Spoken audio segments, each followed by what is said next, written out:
Is Maddie, and I am currently a freshman at the University of Ottawa, majoring in both political science and communications.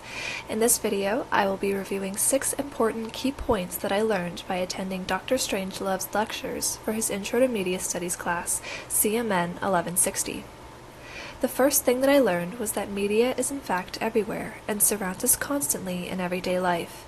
The interactions that we have with various forms of media can be either blatant or subtle, like posters, movies, traffic signs, poetry, and even dreams, but all inevitably serve the same purpose to aid us in experiencing and understanding the world in which we live in and how it operates. The second thing that I learned was the reality that there is always a dominant form controlling the distribution of media, and in our society, that system is capitalism. This class made me more aware of how pathological and destructive the nature of capitalist media truly is.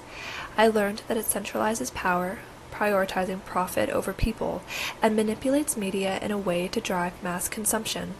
This system not only shapes what we see, but also how we think, maintaining an imbalance of access to truth and knowledge. After taking this class, I have become more aware of the pattern of marketing tactics that advertisers use, mainly using phallic messages or symbols that perpetuates the objectification of women in order to satiate and capitalize off of male desire. I was incredibly naive of how male-dominated and patriarchal Western society truly is, and how unaware and conditioned we are to accept these sexist ideologies. The fourth thing that I learned was the impact of the rise of technology and digitalized media, and how it can be a double-edged sword, as it can lead to both liberation and subjugation.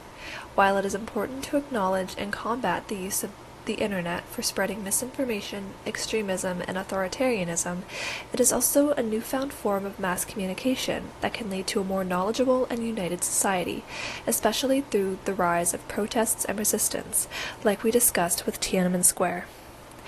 The fifth thing that I learned was although media can be used to objectify and marginalize certain groups, it can also be used as a way to reclaim that agency and redefine themselves and their role within society.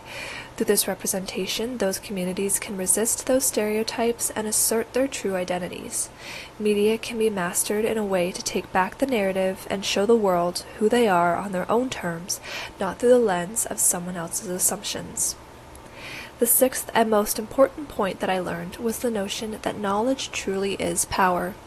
This class has challenged me to be more aware, conscious, and to think more critically in all aspects of life, but especially in regard to media. It has made me realize that a majority of people are blind to society and live through illusion and mystification. I was taught just how easily we can be influenced and manipulated without even noticing it, and how important it is to stay aware and ask questions instead of just accepting things at face value.